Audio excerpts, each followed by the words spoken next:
welcome to my channel. With it being fall season, I wanted to share with you one of my pumpkin recipes, pumpkin cake with cream cheese frosting. So you see here I have a tiny kitchen, so I've gone ahead and pre-measured all the ingredients that we'll be using for the recipe.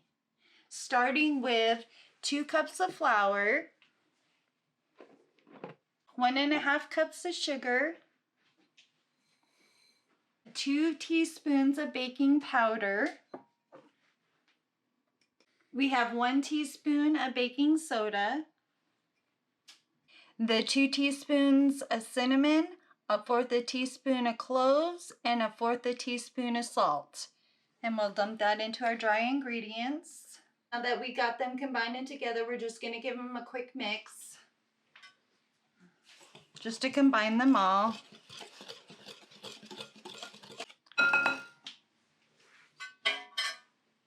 And now we're going to start with our wet ingredients. We're going to need 4 beaten eggs, which I've already combined and beaten. And the recipe calls for a 16-ounce can of this pumpkin puree. I'm not going to open another can for just to add another ounce. I've always just used the 15-ounce can in my recipe. The recipe calls for 1 cup of oil, but I prefer to use coconut oil in my recipe. So I'll go ahead and combine my wet ingredients with my dry ingredients.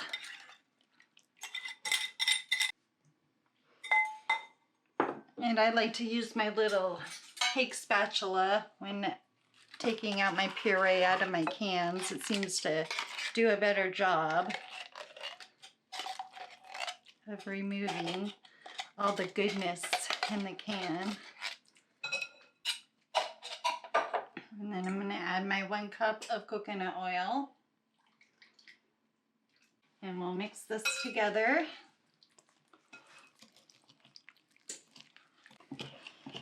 Smells good already. Now that this is all thoroughly combined, what we're going to do is go ahead and put it in our pan. The recipe calls for a 15 by 10 by 1 inch pan. I don't have that size pan. I just use a 13 by 9 inch pan. So I'm going to go ahead and gather these up and clear a space for my pan, because as I said, I have a tiny kitchen. So now it's time to get out our pan. And you put it in an ungreased pie pan, because as you can see, we had my coconut oil, so that will do just fine. And we're just going to pour our cake batter into there.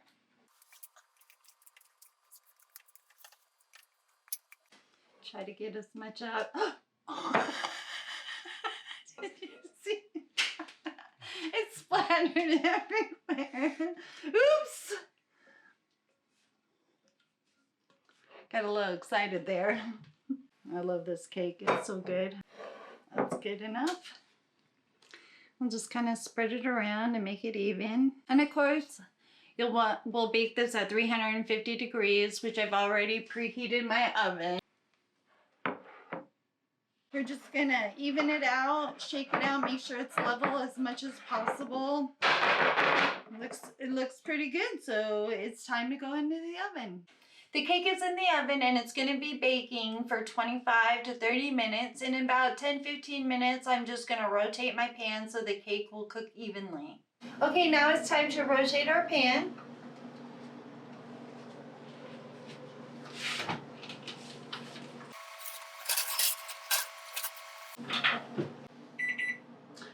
Our timer is going off. It's time to check our cake. All right, let's see if it's ready to come out or if it needs more time. Ooh, it looks good. Yep, we're gonna go ahead and check it to make sure that it's thoroughly cut through. I hate doing this part, but you have to do it. I'm gonna have a toothpick, insert into the middle. see if it came out clean. And look at that, guys. It's clean. It's done. While our cake is cooling down, I thought I'd talk to you about the ingredients I'll be using for our cream cheese frosting. I really enjoy the Simply Organic powdered sugar I'll be using. That will be 4.5 to 4 3/4 cup of this product.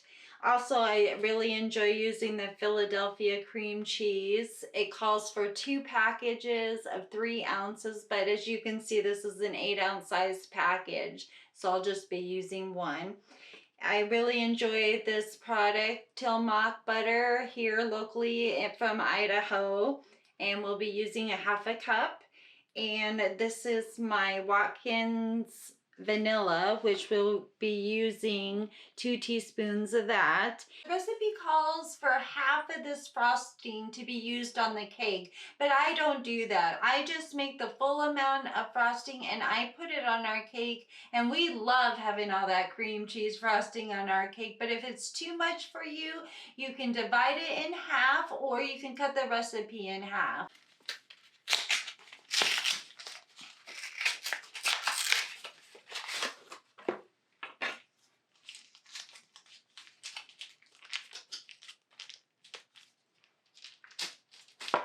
Cut away from you. Oops.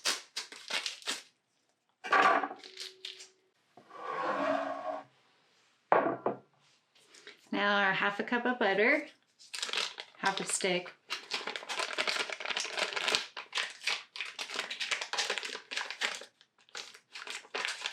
And now our 2 teaspoons of vanilla.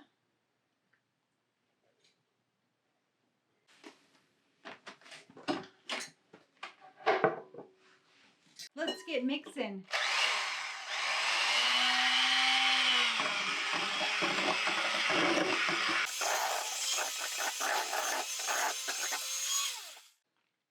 Now we're going to gradually add our sifted powdered sugar into our cream cheese mixture.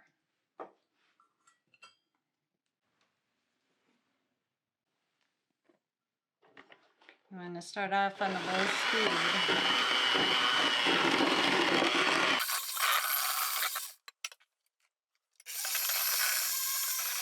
You can use a spatula to wipe down the sides of it to get it into your mixture.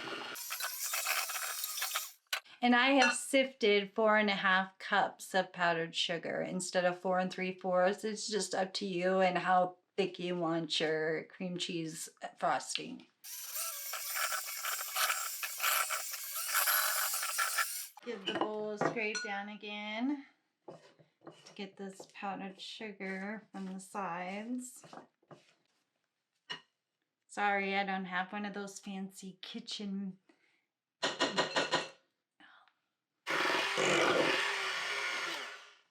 See, I think that's perfect. 4.5 cups is perfect for me. I don't know if you wanted to add some more, you could, but it looks good to me. Okay, as you can see, our cake has been cooled down and our frosting is ready. So now all we have to do is frost our cake.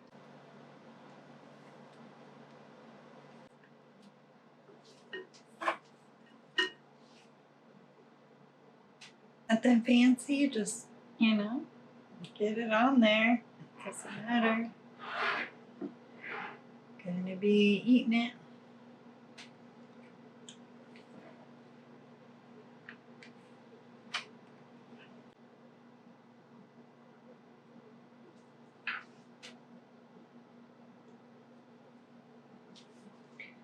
Here's our beautiful pumpkin cake with our cream cheese frosting. I hope you enjoy this recipe and try it. It's very delicious. And another tip, you can also make it with applesauce. So if you did not want to use the pumpkin puree, I've also made it with my homemade applesauce.